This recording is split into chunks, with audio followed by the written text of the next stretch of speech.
Good evening friend. तो आज मैं जितने पहले 5 लेक्चर जो पढ़ा चुकी हूँ, 5 पार्ट इसके दिए एमपी के, जो जानकारी दी थी इसकी समान जानकारी, राज्यों का गठन कैसे हुआ है, उसके कुछ मैं ऑब्जेक्टिव बनाई हूँ।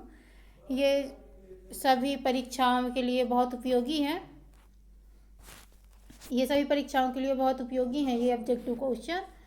जैसे एमपी में जितने भी व्यापम के एग्ज़ाम हो गए, पीएससी एमपी पीएससी हो गया और अदर भी एग्ज़ाम होते हैं एमपी के जितने भी होंगे, तो सबके लिए अच्छे क्वेश्चन हैं। तो आप पहले इन क्वेश्चन को समझने के लिए आपके फिर तभी पहले लेक्चर को 5 पार्टों को आप देखिए, उसके बाद आप ये ऑब्जेक्टिव अपने से ही कर पाएंगे। तो आज मैं उनके कुछ ऑब्जेक्टिव के क्वेश्चन दे रही हूँ आप लोगों को। तो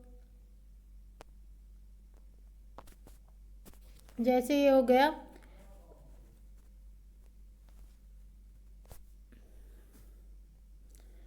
उन्नीस में मध्य प्रदेश का कौन सा क्षेत्र महाराष्ट्र से मिला दिया गया था। मतलब 1956 में जब हमारा राज्यों का पुनर्गठन हो रहा था, तो उस समय राज्यों का बंटवारा हो रहा था, तो कुछ अपने मध्य प्रदेश के राज्यों को महाराष्ट्र में मिला दिया गया था, है ना। तो मध्य प्रदेश के कुछ राज्यों को महाराष्ट्र में दे दिया गया था। पहले हमारी राजधानी नागपुर थी, उसके बाद हमारी राजधानी भोपाल बनी। तो उस समय हमारे मध्य प्रदेश से कौन सा राज्य अलग करवा दिया गया था? विदर्भ को। फिर दूसरा है मध्य प्रदेश राज्य का पुनर्गठन कब हुआ। तो मध्य प्रदेश राज्य का पुनर्गठन 1 नवंबर 1956 को हुआ। और ये पीएससी में आए हुए क्वेश्चन है। फिर मध्य प्रदेश दिवस कब मनाया जाता है? तो जब हमारा गठन होगा उसी दिन मध्य प्रदेश दिवस 1 नवंबर को मनाया जाता है।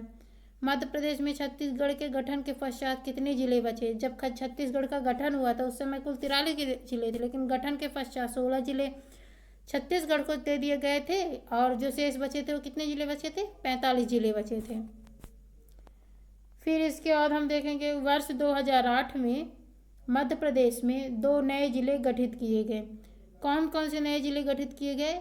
सिंगरौली और अलीराजपुर। मतलब एक पूर्वी जिला, इधर तरफ सिंगरौली थी, ये पूर्वी जिला, और ये इधर तरफ ये अलीराजपुर, इधर ऐसे अलीराजपुर। तो फिर इसके बाद मध्य प्रदेश का गठन किस आयोग की अनुशंसा पर किया गया था? तो मध्य प्रदेश का गठन ये फाजल अली आयोग की अनुशंसा पर किया गया था। अब तो सबको, जब पिछले लेक्चरों को आप पढ़ेंगे तो आप अपने आप ही ऑब्जेक्टिव कर पाएंगे। फिर मध्य प्रदेश का नामकरण किसने दिया था? तो मध्य प्रदेश का जो नामकरण था वह पंडित जवाहरलाल नेहरू ने दिया था।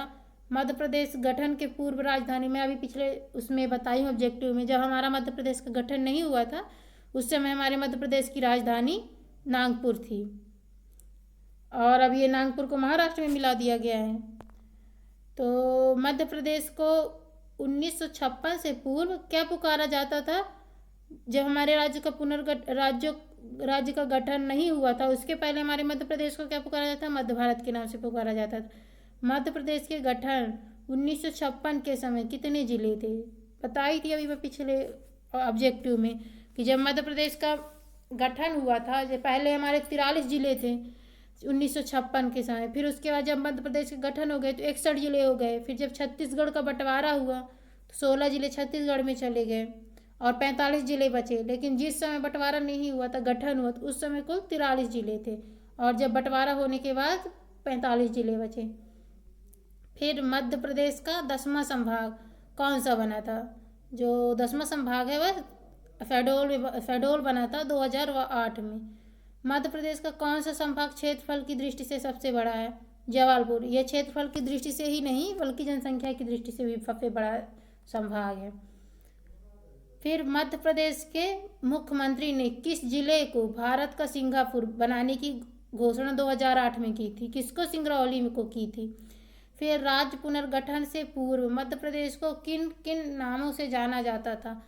तो इसका ऑब्जेक्टिव मैं यही सोची कि आप लोगों को बता दूं। तो किस किस नामों से जाना जाता था? जब ब्रिटिश काल में सेंट्रल प्रोविंस एवं बरार के नाम से जाना जाता था सेंट्रल इंडिया। पश्चिम की रियासतों को मध्य भारत के नाम से जाना जाता है, पश्चिमी की रियासतों में। मध्य प्रदेश विभाजन में मध्य प्रदेश विभाजन से प्रदेश को सर्वाधिक क्षति हुई। किस दृष्टि से हुई थी सर्वाधिक क्षति? आर्थिक दृष्टि से हुई थी। जैसे सामाजिक, धार्मिक, आर्थिक कुछ भी पूछे तो आप लोगों को आर्थिक दृष्टि से, आर्थिक क्षेत्र में हमारे मध्य प्रदेश को विभाजन के बाद बहुत बड़ी ठेस पहुंची थी। तो फिर इसके बाद हमारा जो अगला ऑब्जेक्टिव होगा, मध्य प्रदेश स्थापना समारोह किस नाम से जाना जाता है? मध्य पर्व के नाम से। जैसे पूछ लेगा मध्य प्रदेश उत्सव या मध्य प्रदेश समारोह, तो आप मध्य पर्व के नाम से जाना जाता है। फिर अलीराजपुर जिले का जोबेट क्षेत्र 1965 के पूर्व रियासत का भाग था मध्य भारत। सॉरी, यहाँ 1965 नहीं, 1956 होगा, 1956 होगा। यहाँ 65 लिख गया तो यहाँ 1956 होगा। फिर मध्य प्रदेश की ऊर्जा राजधानी किस जिलों को कहा गया? तो सिंगरौली में एक बैढ़न है, जहाँ कोयला का खदान है, उसी को कहा गया, सिंगरौली जिले को। तो मध्य प्रदेश में 2018 में 52वां जिला नया बना, वह कौन सा बना? निमाड़ी बना। और जो मध्य प्रदेश में जो 53वां जिला जो नया प्रस्तावित है वह नागदा है। ये जो निवाड़ी बना था ये टीकमगढ़ से अलग होकर बना था। जो नागदा है वह उज्जैन से बन रहा है, 3 तहसीलों को मिलाकर, और 1 तहसील रतलाम की मिली है। अब अपन देख रहे थे तो हम आज भौगोलिक, मध्य प्रदेश के भौगोलिक क्षेत्र के बारे में थोड़ा सा हम समझेंगे, जानकारी लेंगे थोड़ी। फिर उसके बाद हम अगले वीडियो से अपन पूरी जानकारी इसके बारे में पढ़ेंगे। तो जो ये हमारा मध्य प्रदेश का ये मैप है, इसमें से जो पहले हमारा जो बटा हुआ है क्षेत्र, तो मध्य प्रदेश ये 3 भागों में बटा हुआ है। इसका भौगोलिक क्षेत्र में विभाजन मध्य उत्तर प्रदेश, सतपुड़ा मैकल पहाड़ी या पूर्वी पठार या बुंदेलखंड का पठार, ये है ये मध्य उत्तर प्रदेश।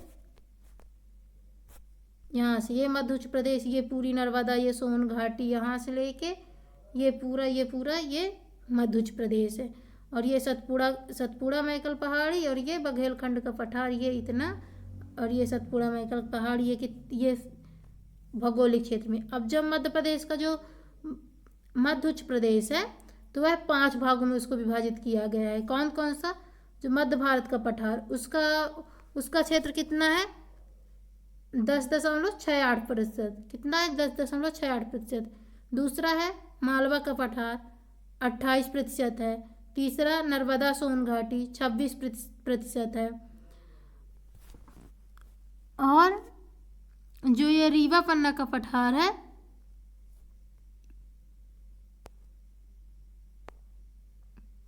ये रीवा पन्ना का पठार है, ये 10.37% है। और ये बुंदेलखंड का जो बुंदेलखंड का पठार है, ये 7.7% है। तो ये मध्य प्रदेश का जो उच्च प्रदेश है, ये यहाँ से यहाँ तक ये आपको बता दी। अब इसके बाद हम ये सतपुड़ा मैकल पर्वत श्रेणी देख लेते हैं। तो सतपुड़ा मैकल पर्वत श्रेणी जो है ये 11% है, ये यहाँ से लेके यहाँ तक। और जो बुंदेलखंड का पठार है वो 7% है। तो अब हम इसके बारे में देख लेते हैं। तो भौगोलिक दृष्टि से फिर मध्य प्रदेश का विभाजन हुआ था। मध्य उत्तर प्रदेश, सतपुड़ा मैकल पहाड़ी और पूर्वी पठार या बंगाल का बुंदेलखंड का पठार। जो मध्य उत्तर प्रदेश है, मध्य भारत का पठार, मालवा का पठार, रीवा पन्ना का पठार, बुंदेलखंड का पठार, नर्मदा सोन घाटी। आपको ऊपर मैप में दिखाई हूँ, सतपुड़ा मैकल श्रेणी और बुंदेलखंड का पठार। तो ये है सतपुड़ा मैकल पर्वत श्रेणी, ये बुंदेलखंड का पठार। ये जो मध्य भारत के, इसमें मध्य भारत के पठार में आता है। तो इसमें 5 भाग में है। पहला जो है मध्य उत्तर प्रदेश, मालवा का पठार, नर्मदा सोन घाटी, बुंदेलखंड का पठार, रीवा पन्ना का पठार, ये हो गए 5 और ये 6 एक साथ। तो आज के लिए मैं आपको इतना ही समझाती हूँ। अब इसके बारे में जैसे अपन मध्य प्रदेश मालवा का पठार पढ़ेंगे तो इनको अलग अलग यहाँ की जलवायु कैसी है, मिट्टी कैसी है और कौन सी यहाँ खेती अधिक होती है, ये सब के बारे में अब हम अगले लेक्चर में जानकारी लेंगे। आज तो मैं आप लोगों को सामान्य परिचय इसका बता दी कैसा है, मैप में क्या कैसा है। अब मैं आपको अगले पार्ट में इनके सब विस्तृत रूप बताऊंगी। तो आज के लिए इतना ही है। तो आज अगर हमारा लेक्चर आप लोगों को अच्छा लगा हो तो चैनल को सब्सक्राइब करिएगा, वीडियो को लाइक करिएगा, और इसके पहले वाले वीडियो आप जाकर आई बटन में देख लीजिएगा। तो आपको पिछले जब वीडियो आप देख लेंगे तो ज़्यादा अच्छे समझ में आएगा। सो आज के लिए थैंक यू फ्रेंड।